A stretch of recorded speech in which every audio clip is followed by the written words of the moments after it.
Утренняя смена в зоопарке Вудленд-парк началась как обычно.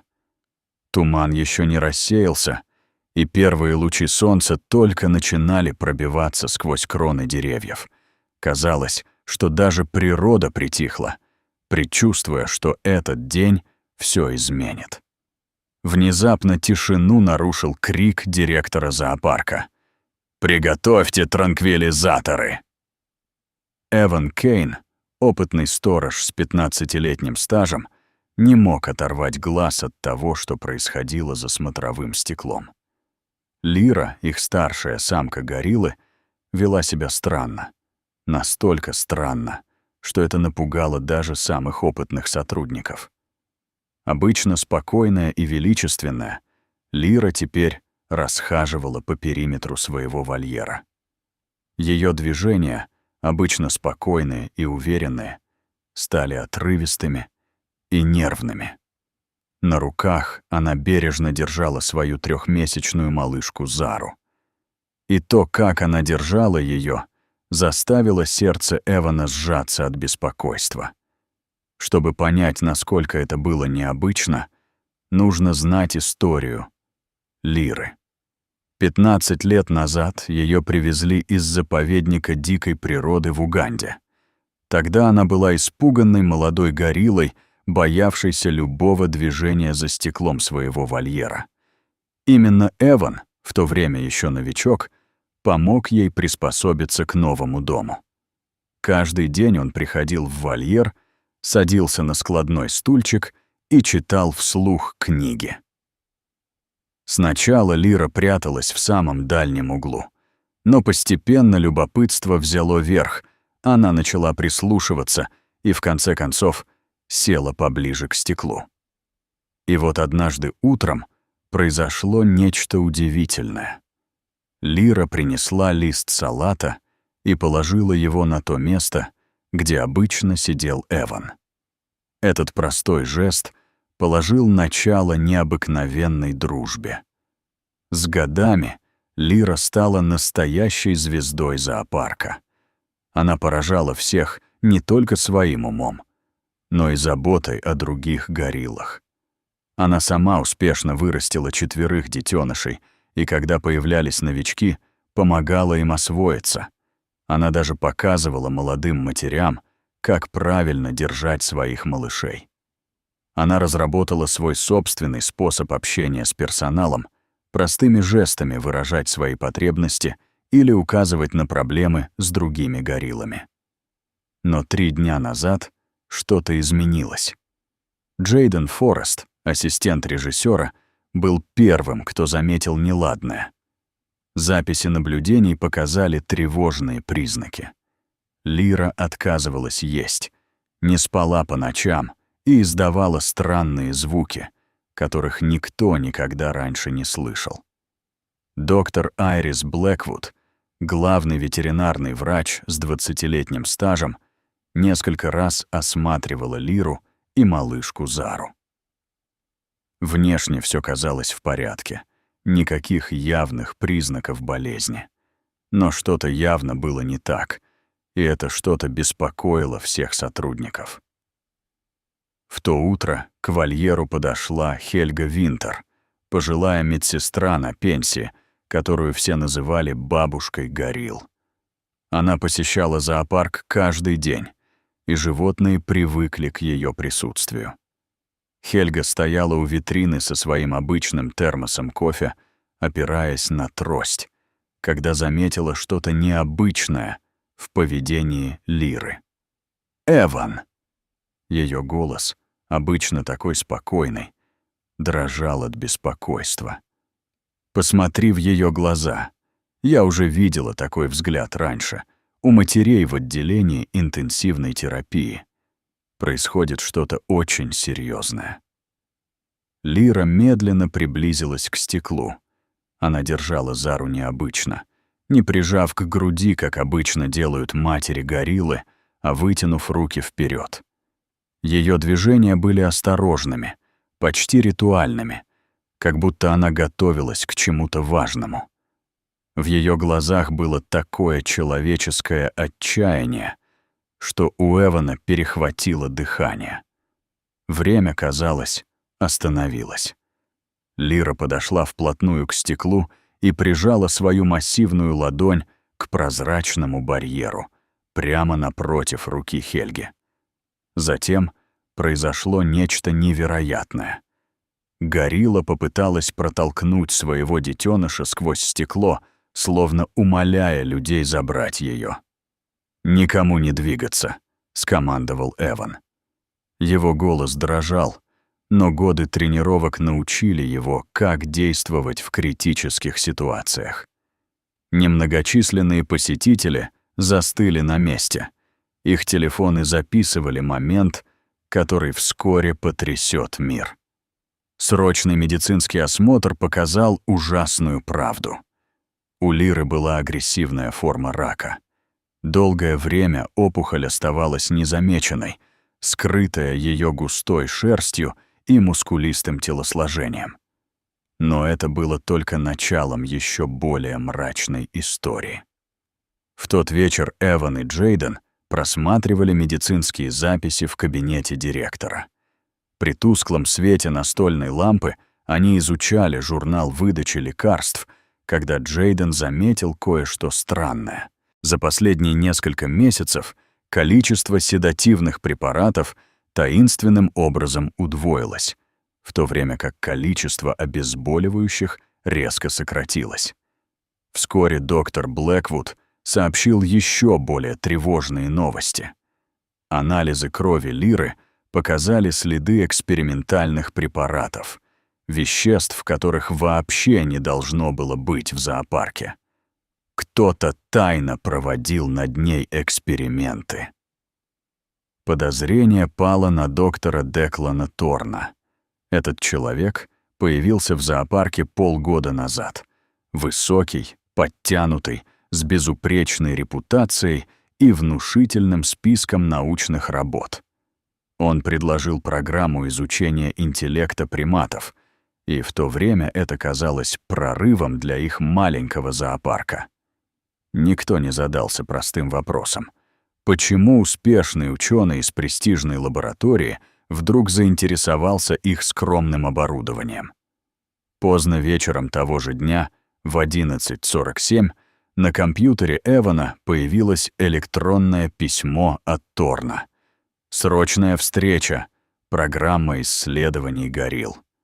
Холодок пробежал у него по спине. Включив диктофон на телефоне и сохранив запись в облачном хранилище, он направился в исследовательский корпус. Торн ждал в своем кабинете. В ярком свете флуоресцентных ламп его улыбка выглядела неестественной, почти хищной. На его столе лежала папка с надписью «Project Evolution». «Спасибо, что пришли так поздно», — начал Торн. «У нас проблема с Лирой. Совет директоров уже одобрил ее перевод в специализированное учреждение». «Перевод?» — сердито воскликнул Эван. «Ей нужна срочная медицинская помощь. У нее опухоль». «Да, опухоль», — тихо ответил Торн. «К сожалению, конечно. Но это делает ее идеальным кандидатом для нашей исследовательской программы». В этот момент все стало на свои места.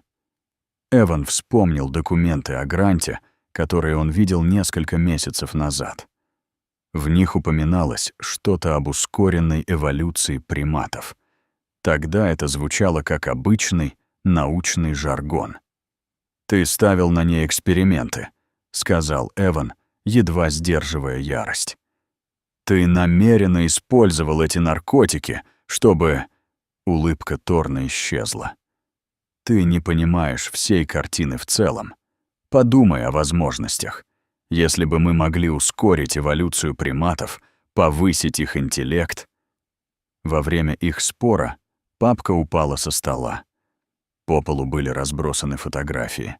Десятки снимков горилл из разных зоопарков, все с похожими опухолями. У Эвана перехватило дыхание. «Сколько животных вы уже убили?» Их прервал вой сирены. Через окно они могли видеть, как вокруг вольера с гориллами вспыхивают аварийные огни. «Страховка», — спокойно объяснил Торн. «Мы же не можем допустить, чтобы улики разгуливали где попало, не так ли? К утру все будет кончено. Трагический несчастный случай, агрессивная горилла, принудительная эвтаназия». Эван действовал быстро. Сначала он отправил аудиозапись 2 доверенным людям — Хельге Винтер и ее брату Леонарду, известному журналисту-расследователю. Только после этого он бросился к выходу. События следующих нескольких часов разворачивались как сцены из триллера. Полиция и ФБР прибыли одновременно с командой фальшивых ветеринаров Торна. В вольере, освещенном только аварийным освещением, разворачивалась настоящая драма. Лира, почувствовав опасность, забилась в самый дальний угол, прижимая к себе Зару. В ее глазах в темноте читалось почти человеческое понимание происходящего. Торна арестовали прямо у входа в загон, когда он пытался проконтролировать экстренную эвтаназию. За его спиной уже шла крупная операция по сбору доказательств. В сейфе его кабинета они нашли документы, раскрывающие истинные масштабы заговора. Выяснилось, что фармацевтическая компания Evolution Bio использовала зоопарки по всему миру в качестве прикрытия для тестирования экспериментальных лекарств. Под видом изучения интеллекта они проводили опасные эксперименты над видами, находящимися под угрозой исчезновения. Компания потратила миллионы на подкуп чиновников и подделку документов. История Лиры, гориллы, которая пыталась отдать своего детеныша людям, чтобы спасти себя от ужасных экспериментов, облетела весь мир. Доклад Леонарда Винтера, подкрепленный видеодоказательствами и документами, вызвал международный скандал. Руководство Thorn и Evolution Bio было приговорено к длительным срокам тюремного заключения. Компания была вынуждена выплатить огромные штрафы. Деньги, которые пошли на защиту исчезающих видов. Но самое главное — отношение людей к животным, которых они когда-то считали просто зверями, изменилось навсегда. С тех драматических событий прошло 5 лет. Вудленд-парк значительно изменился. Теперь здесь находится современный исследовательский центр имени Лиры. В его светлых и просторных помещениях ученые изучают способности приматов, но теперь все делается этично и с уважением к животным. Каждый день приносит новые открытия о богатой эмоциональной жизни этих замечательных существ. Лира, полностью выздоровевшая после надлежащего лечения, стала живой легендой. По-прежнему подходит к смотровому окну, но теперь не от отчаяния, а чтобы поприветствовать своих друзей. Зара выросла в сильную молодую гориллу. Вместе они помогают реабилитировать других приматов, спасенных из подземных лабораторий. В кабинете Эвана висит большая фотография того исторического момента. Лира прижимает руку к стеклу, пытаясь передать Зару людям. Это изображение стало символом новых взаимоотношений между людьми и животными. Оно напоминает всем посетителям центра, что материнская любовь не знает границ между видами. Иногда самые важные уроки о человечности мы получаем от тех, кого когда-то считали просто животными. Каждое утро, когда первые лучи солнца освещают вольер, Лира выходит поприветствовать своих друзей-людей. Она прикладывает свою огромную ладонь к стеклу, и посетители отвечают ей тем же. Этот простой жест напоминает нам о том, что связь между видами может строиться не на доминировании, а на понимании и сострадании. Эван часто вспоминает слова Хельги, сказанные в то судьбоносное утро. Она знала.